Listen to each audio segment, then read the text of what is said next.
Commander Zethkar of the Valerian Empire stood on the observation deck of his flagship, watching the small human transport vessel dock with their station. His four arms crossed in obvious disdain as he observed the pitiful sight before him. The human ship was barely half the size of his smallest patrol craft, and its hull showed clear signs of wear and improvised repairs. "These are the legendary human warriors?" Zethkar scoffed to his aide, Lieutenant Vexthor. "I have seen more impressive displays from cargo haulers." The docking bay filled with the sound of hissing airlocks as the human delegation emerged. Zethkar counted only 12 soldiers, each one smaller than even the weakest Valerian recruit. Their equipment looked crude and outdated compared to the sleek energy weapons his forces carried. Where Valerian armor gleamed with advanced alloys and integrated shield generators, the humans wore simple camouflaged fabric with basic metal plating. The lead human, identified in the briefing as Captain Sarah Chen, stepped forward with confident strides. She was particularly small, barely reaching Zethkar's chest, with short dark hair and unremarkable features. Her weapon, some sort of primitive projectile launcher, hung casually across her back. "Commander Zethkar," Captain Chen said, extending her hand in the peculiar human greeting ritual. "Thank you for agreeing to this joint operation." Zethkar looked down at the offered hand, but did not take it. "Captain Chen, I must admit, when High Command informed me that humans would be participating in the assault on the Nexus installation, I expected more." "More?" Chen raised an eyebrow, seemingly unbothered by the slight. "More soldiers, more ships, more impressive equipment." Zethkar gestured dismissively at her small squad. "The Nexus installation is defended by 3,000 Krillian warriors. You bring 12 people with antique weapons." Behind Captain Chen, her soldiers remained silent and professional, but Zethkar noticed several exchanged glances and barely suppressed smirks.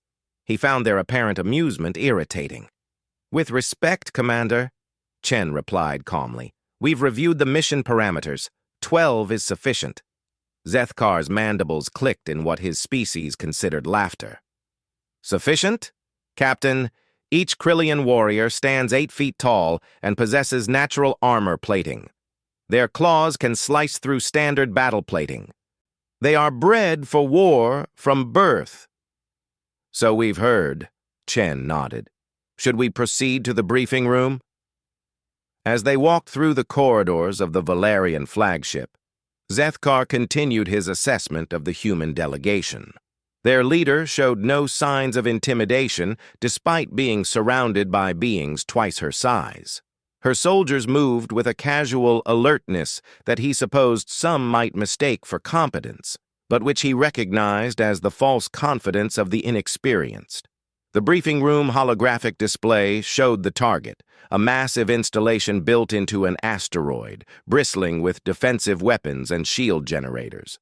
The Nexus served as a crucial supply depot and communication hub for the Krillian war machine. "The facility has 17 levels," Zethkar began, manipulating the hologram to show cross-sections. "My forces will assault the main hangar bays here and here, drawing the bulk of their defenders. Meanwhile, your team will—" He paused, realizing he had not been fully briefed on the human role. "What exactly will your team be doing?" Captain Chen stepped closer to the display, studying it intently. "We'll handle the reactor core on level 15 and the command center on level 3. "Both locations?" Zethkar's aide, Lieutenant Vexthor, interjected. "Captain, those areas will be heavily defended. Even with our main assault drawing forces away, you'll face hundreds of enemies." "Probably," Chen agreed, seemingly unconcerned. Zethkar found himself growing increasingly frustrated with the human's apparent inability to grasp the scope of the challenge. "Captain Chen, perhaps you do not understand. The reactor core is protected by elite Krillian shock troops. The command center will have their best warriors. These are not simple guards, they are killing machines." We understand the threat assessment. Another human spoke up. Sergeant Rodriguez, according to the briefing materials. He was a large man by human standards, though still smaller than any Valerian present. We've fought Krillians before. Where? Zethkar demanded. What engagement? I have reviewed all major battles in this sector for the past 10 cycles. Humans have participated in minor skirmishes at best. The humans exchanged those looks again, and Captain Chen's expression became slightly more serious.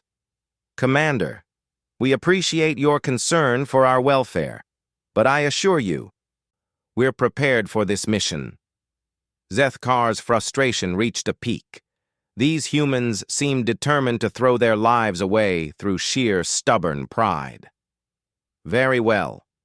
But when your mission fails, and my forces must rescue the survivors, do not expect us to mourn your foolish sacrifice. The briefing continued for another hour, covering entry points, communication protocols, and extraction procedures. Throughout, Zethkar found himself amazed by human arrogance. They discussed infiltrating one of the most heavily defended positions in this sector as if it were a routine training exercise. After the briefing, as the humans prepared to return to their ship, Zethkar pulled Captain Chen aside for a private word.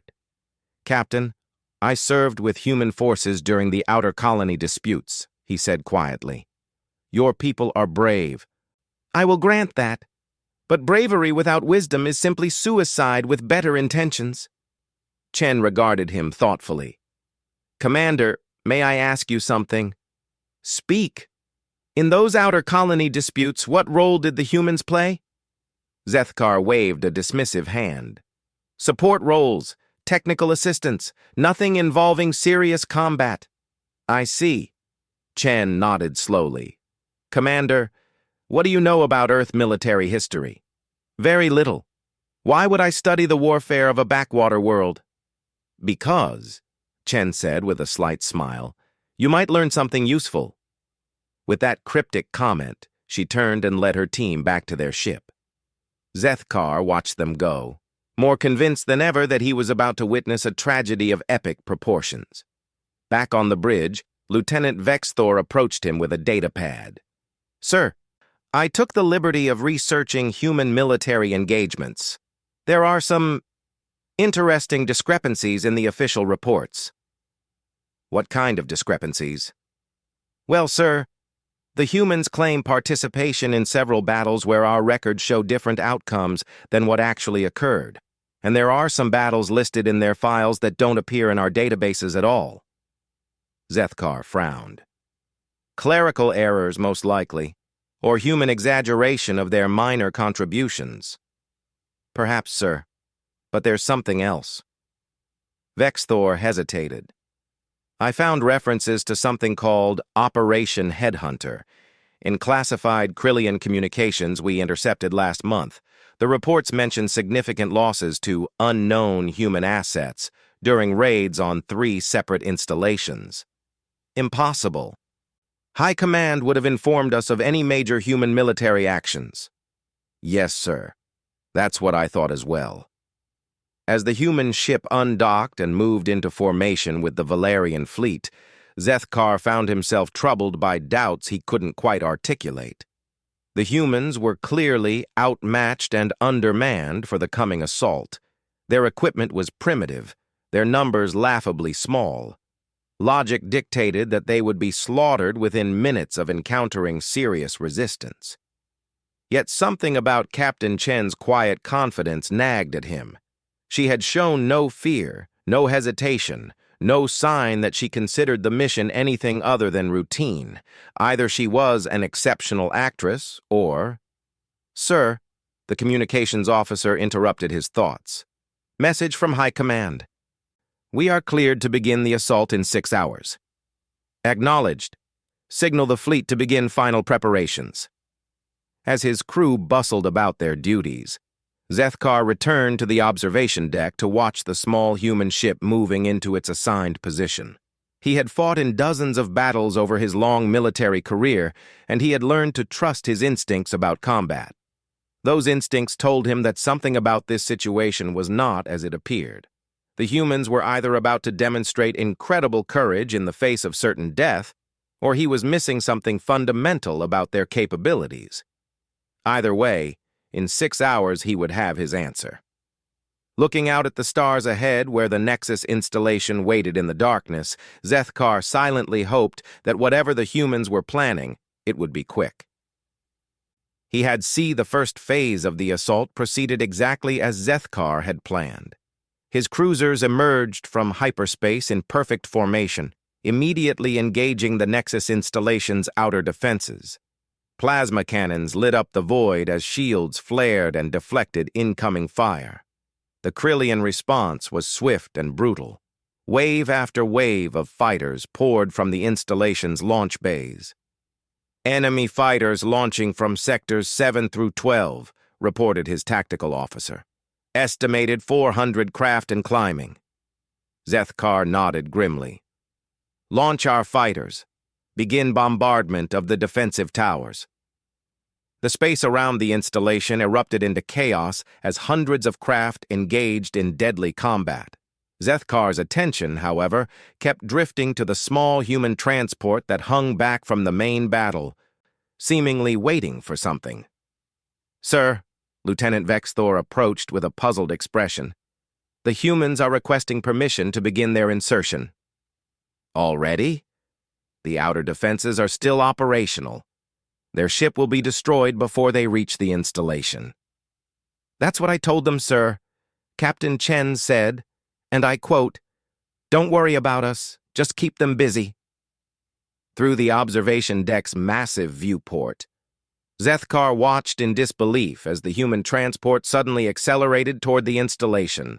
The small craft moved with surprising speed and agility, weaving between energy blasts and missile strikes as it approached the heavily fortified structure. "They're going to ram it," someone whispered. But the human ship didn't ram the installation. Instead, as it drew close to the asteroid's surface, 12 small objects separated from the transport. Zethkar enhanced the image on his tactical display, trying to understand what he was seeing. "Are those soldiers?" Vexthor asked in amazement. "They're conducting a zero-gravity insertion directly onto the surface?" Zethkar stared in shock. The 12 humans were indeed floating through space toward the installation, using what appeared to be small maneuvering thrusters to control their approach. Each wore bulky atmospheric suits and carried equipment he couldn't identify at this distance. "That's insane," the tactical officer muttered. "One hit from even a light energy weapon and they're dead. No shields, no armor plating." Yet somehow, impossibly, the humans weren't hit. They moved with a fluid precision that seemed to anticipate where the defensive weapons would fire, adjusting their courses microseconds before energy beams swept through the space they had just occupied. It was as if they could predict the future. "Sir," the communications officer called out, "we're receiving telemetry from the human team. They've reached the installation surface and are beginning entry procedures." "Already?" Zethkar looked at his chronometer. Less than 10 minutes had passed since they launched from their transport. "That's impossible. The surface-to-interior access points are heavily guarded." "Apparently not anymore, sir." The main assault continued as planned, with Zethkar's forces engaging the bulk of the Krillian defenders at the primary hangar bays. The fighting was fierce but progressing well. His warriors were skilled and well-equipped, gradually pushing deeper into the installation despite heavy resistance. But his attention remained fixated on the human team's progress reports. According to their telemetry, they had somehow penetrated 7 levels into the installation in the first hour of combat. The speed of their advance defied all tactical logic. "Vexthor, contact Captain Chen. I want to know their current status." "Sir, they're not responding to communications. Their last report indicated they had reached level 10 and were proceeding toward their primary objective." "Level 10? In 1 hour?" Zethkar's mandibles clicked nervously. That's impossible. We have detailed intelligence on this facility. Level 10 should have required them to fight through 3 separate defensive positions. Yes, sir. That's what our analysis indicated as well. A new voice crackled over the communications array, one of Zethkar's ground team commanders. Commander, we're encountering unexpected resistance withdrawal in Sector 4. The Krillian defenders appear to be falling back faster than projected. Falling back? Krillians don't retreat. It must be a tactical repositioning. Negative, sir. This appears to be genuine withdrawal. Our advanced teams are reporting abandoned positions and... Sir, there are Krillian bodies here. Lots of them. Zethkar frowned. Casualties from your advance? No, sir. These kills are fresh, but they're not from our weapons. The wounds are... different. Small entry points, precise placement. And, sir, some of these warriors were killed silently from behind. A chill ran through Zethkar's body. Krillian warriors were 8 feet tall with natural armor plating and enhanced senses. Killing them silently required getting within arm's reach of creatures specifically evolved to detect and eliminate threats. Can you identify the weapon type used? Negative, sir. Nothing in our databases matches these wound patterns. Over the next 2 hours, the reports grew increasingly bizarre. Zethkar's forces continued their steady advance through the installation, but they were encountering significantly less resistance than intelligence had predicted. Defensive positions were being abandoned.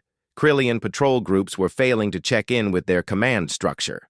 Most disturbing of all, they were finding evidence of combat in areas where no Valerian forces had yet penetrated. Sir, Vexthor approached with a datapad, his expression troubled. I've been tracking the human team's progress based on the energy signatures from their equipment. According to this analysis, they've been in at least 14 different locations simultaneously over the past hour. That's impossible. There are only 12 of them. Yes, sir, I've checked the readings multiple times. Either our sensors are malfunctioning or what? Or they're moving faster than our tracking systems can accurately monitor. Zethkar snatched the datapad and studied the readings himself. The energy signatures painted a confusing picture of rapid movement throughout the installation, with the human team appearing to be in multiple places at once. According to this data, they had engaged hostile forces on levels 3, 7, 11, and 15 simultaneously. A new communication arrived from one of his battalion commanders. Commander Zethkar, we've reached level 6 and discovered something unusual.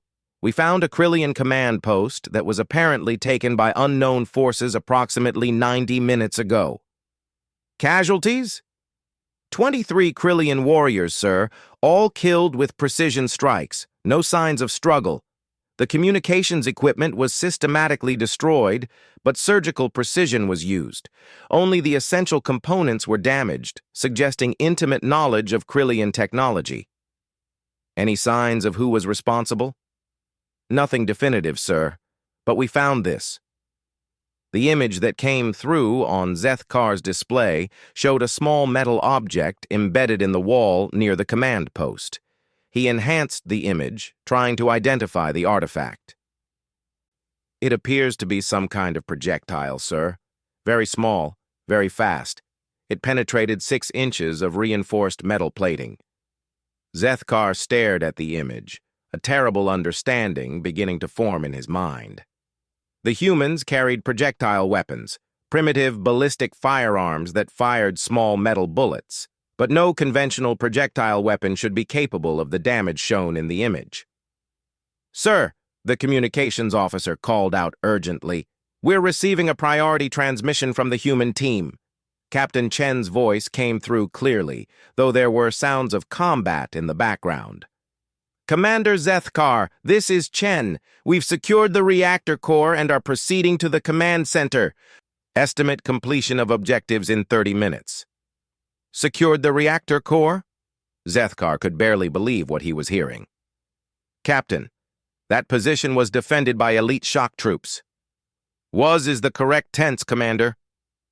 There was something different in Chen's voice now, a coldness that hadn't been there during their earlier conversations.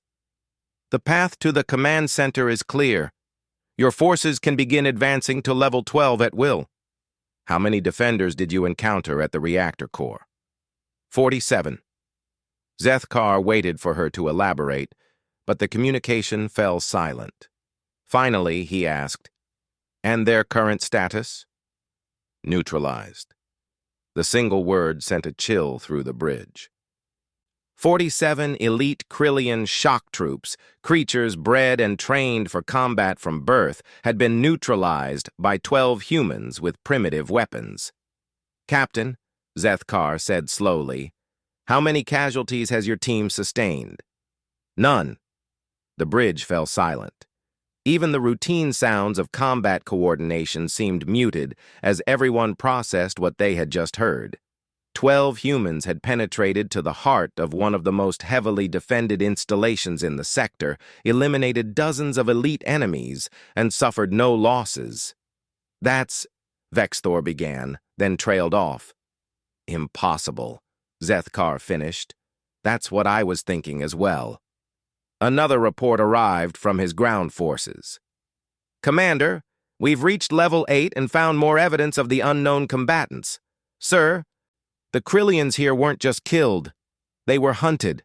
We found evidence of pursuit through multiple corridors, with the defenders being systematically eliminated over a span of several minutes." "Hunted?" Zethkar repeated. "By whom?" "Unknown, sir. But whoever did this knew exactly how Krillian warriors fight. The kill patterns suggest intimate familiarity with their tactics, their reflexes, even their psychological responses to stress. As the assault progressed, the pattern became undeniable.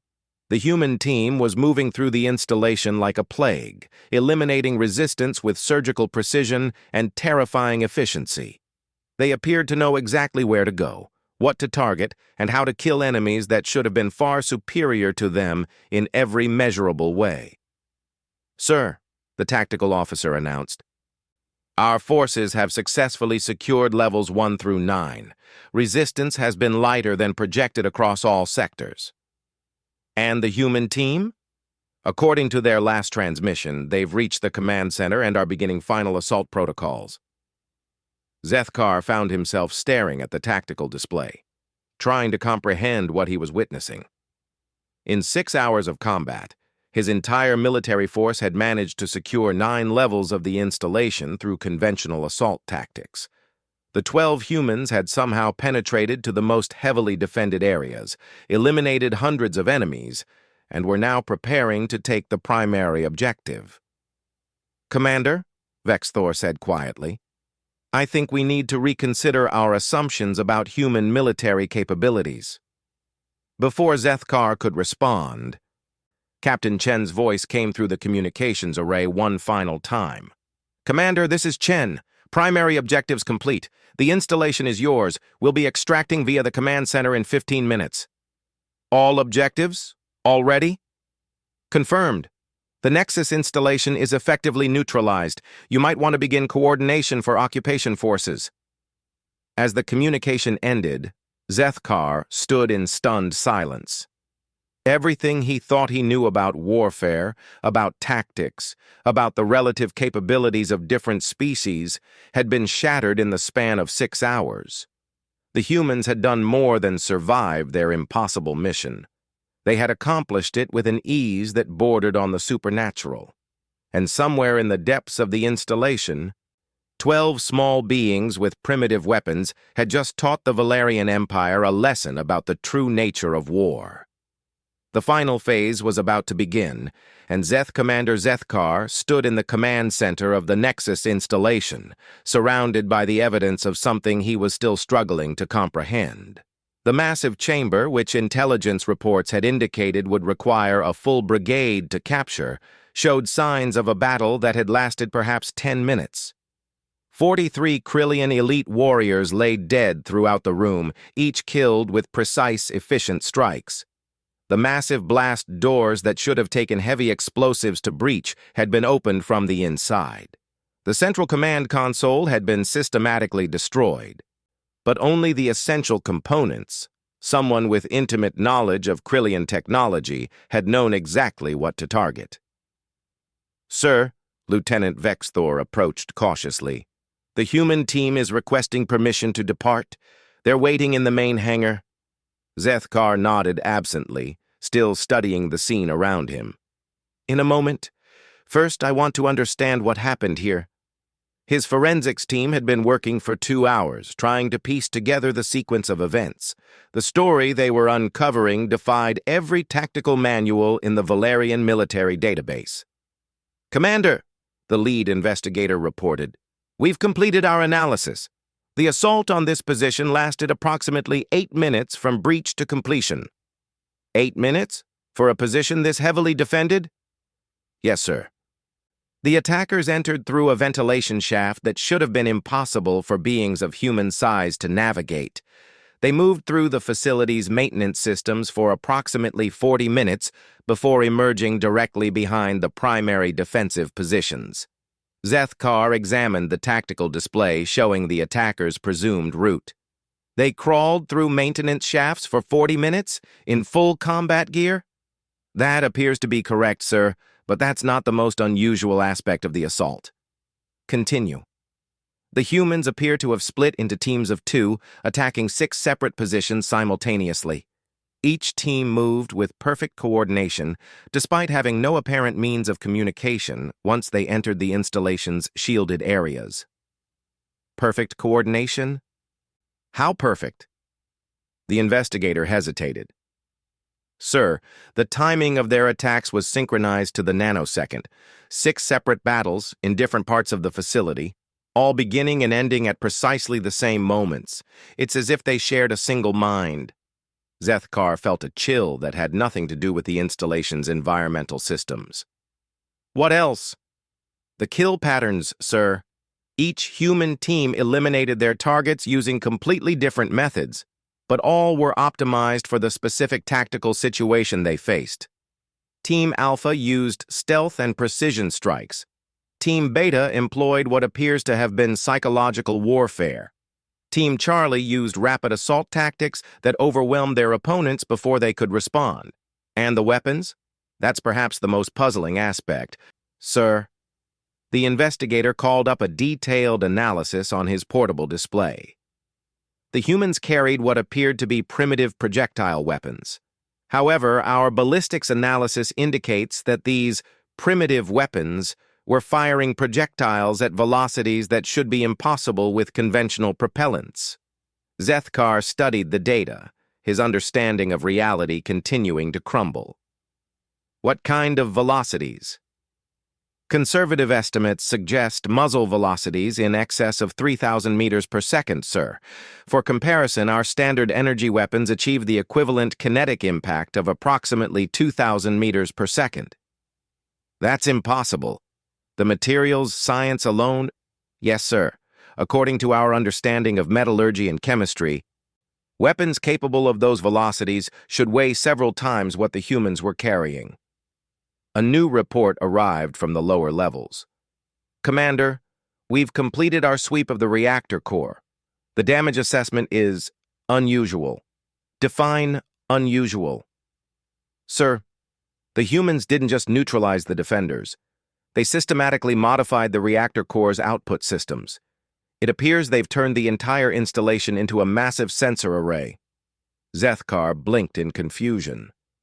"A sensor array?" "Yes, sir. The modifications are incredibly sophisticated. Whoever did this work has an understanding of quantum field manipulation that exceeds our best engineers. They've essentially turned the entire asteroid into a listening post capable of monitoring communications across half the sector."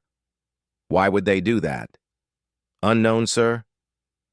But the modifications are completely beyond our ability to replicate or even fully understand."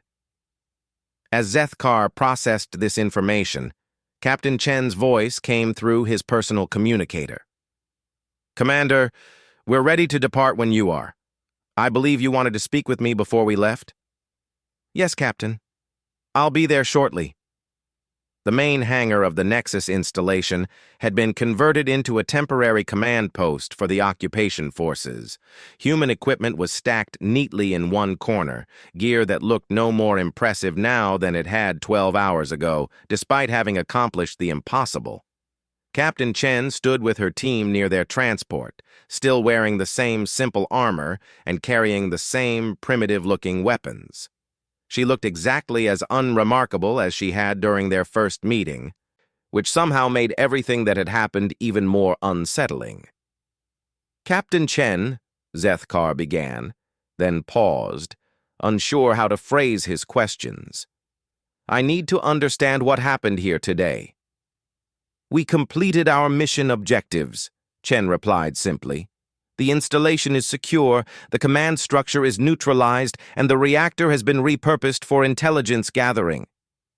"That's not what I mean, and you know it." Zethkar's frustration finally boiled over. 12 soldiers don't neutralize 3,000 elite warriors in 6 hours, not with primitive weapons and basic armor. It's impossible. Chen exchanged a glance with her team, and Zethkar caught something in their expressions, a mixture of amusement and what might have been pity. "Commander," Chen said quietly, "what do you know about human evolution?" "Very little. Why?" "Earth is what we call a death world. Everything on our planet evolved in an environment that was actively trying to kill it. For 4 billion years, life on Earth survived by becoming more efficient at killing than anything else around it." Zethkar frowned. "Many worlds have dangerous environments." "Not like Earth." Sergeant Rodriguez stepped forward, his expression serious. "Commander, we evolved from persistence hunters. Our ancestors could track prey for days across hostile terrain, never stopping, never giving up, until their target died from exhaustion. We developed the ability to throw objects with lethal accuracy while running at full speed. We learned to coordinate hunts with nothing more than subtle gestures and shared glances. That's interesting history, but it's not history," Chen interrupted. "Those instincts, those capabilities, they're still there. Every human carries the genetic legacy of 4 billion years of evolutionary warfare." Another human, Corporal Kim, spoke up. "Commander, what's the longest battle your people have ever fought?" "The siege of Kethmar lasted 14 days, Zethkar replied proudly. "It was considered a legendary display of endurance." 14 days, Kim repeated thoughtfully. "On Earth, we fought a war that lasted 6 years, another that lasted 30 years. We've had conflicts that spanned generations, with individual soldiers fighting for decades." "But that's—" Zethkar began, then stopped. "You're saying humans can sustain combat operations for years?" "Commander," Chen said gently, "we're a species that invented the concept of total war. We've fought conflicts where entire civilizations were mobilized for combat. We've developed strategies based on the complete annihilation of our enemies. We've created weapons capable of destroying entire worlds, and we've used them." The human team had formed a loose circle around Zethkar, but he no longer found their presence reassuring. There was something in their eyes now, a cold, predatory focus that he was finally beginning to recognize. "The weapons you carry," he said slowly, "they're not primitive at all, are they?" "No," Chen confirmed. "They're the result of thousands of years of refinement in the art of killing. Every component has been optimized for maximum lethality with minimum resources. They're simple because complexity is a weakness in combat." "And your armor?" "Designed to deflect energy weapons while providing maximum mobility. It looks primitive because effective doesn't always look impressive." Zethkar thought about the tactical reports he'd received throughout the battle. "The way you moved through the installation. You've done this before." "Many times," Rodriguez confirmed. "Humans have been boarding and capturing heavily defended positions for millennia. We've perfected the techniques against enemies far more dangerous than the Krillians." More dangerous than Krillians? Zethkar couldn't hide his disbelief. They're apex predators. The humans exchanged those looks again. And this time, Zethkar understood what he was seeing. The silent communication of pack hunters who had worked together so long they could coordinate without speaking. "Commander," Chen said, "Krillians are dangerous because they're big, fast, and strong, but they're predictable. They evolved on a world where individual combat skills were sufficient for survival. They fight like the apex predators they are." And humans? We evolved on a world where the apex predators hunted in coordinated packs, used tools, and adapted to any environment. Chen's smile was cold and predatory. We didn't become apex predators by being the biggest or strongest. We became apex predators by being the smartest, the most adaptable, and the most absolutely ruthless when necessary. Sergeant Rodriguez gestured toward the installation around them. This facility was designed by creatures who think like prey animals, build strong defenses, create choke points, establish overlapping fields of fire. It's effective against most species, but not against humans. Humans learned long ago that any defense can be bypassed if you're willing to accept the risks and think creatively. We didn't assault this installation. We infiltrated it. We didn't fight their defenses. We avoided them. We didn't engage in fair combat. We eliminated threats before they knew we were there. Corporal Kim added, "The Krillians were expecting a battle. We gave them an execution." Zethkar found himself backing away from the human team, finally understanding why the galaxy's most dangerous species had learned to fear this small, unimpressive race from a backwater world. "Commander," Chen said, her voice returning to its earlier professional tone.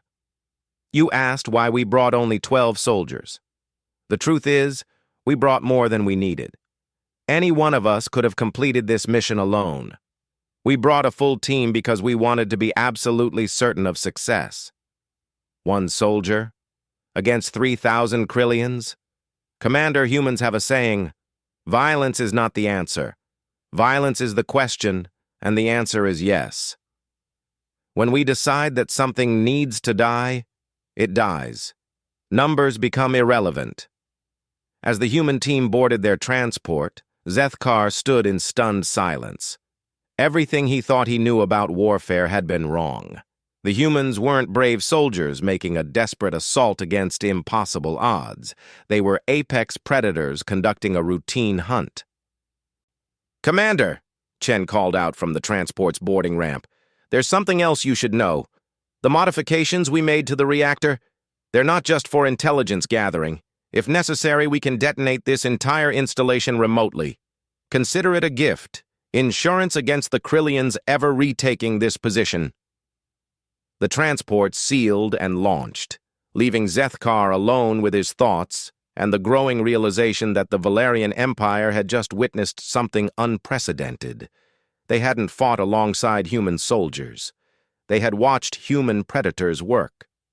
Later, as he compiled his report for High Command, Zethkar found himself struggling to find words that would convey what he had learned. How do you explain to a military hierarchy that everything they believed about human capabilities was not just wrong, but dangerously naive? In the end, he settled for a simple recommendation: request immediate revision of all tactical assessments involving human forces. Previous intelligence was incomplete. But privately, as he watched the stars through his cabin viewport, Zethkar understood a truth that would haunt his dreams for years to come. The galaxy contained many dangerous species, creatures with superior technology, stronger bodies, and longer lifespans than humans. But humans were the only species that had turned war itself into an art form. They were the only race that could make the impossible look routine, the only beings who could transform 12 soldiers into a force capable of conquering an installation that should have required an army. Most terrifying of all, After witnessing their capabilities firsthand, Zethkar was certain that what he had seen today was merely a small sample of what humans could accomplish when they truly set their minds to destruction. The small, primitive species from the edge of civilized space weren't just warriors. They were the galaxy's most perfect killing machines, refined by billions of years of evolution and thousands of years of warfare into something that could only be described as beautiful in its terrifying efficiency. He had mocked human soldiers, dismissing them as inferior beings with primitive equipment. Now he understood the truth that the rest of the galaxy was only beginning to discover. When humans went to war, survival was not the objective. Victory was the only acceptable outcome, and they would achieve it by any means necessary, no matter the cost, no matter the odds. That night, for the first time in his distinguished military career, Commander Zethkar of the Valerian Empire slept with his weapon within reach and his cabin door sealed. Not because he feared the Krillians, but because he had finally understood what it meant to live in a galaxy where humans walked among the stars. And somewhere in the darkness between worlds, 12 human soldiers were already planning their next impossible mission, carrying with them the genetic legacy of 4 billion years of evolutionary warfare and the unshakable conviction that any enemy could be defeated if you were willing to be creative enough in your methods of killing them.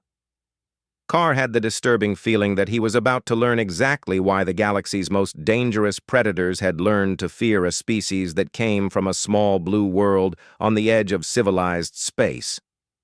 And too many good soldiers die needlessly, and despite his frustration with their apparent recklessness, he had no desire to watch 12 humans be torn apart by Krillian warriors.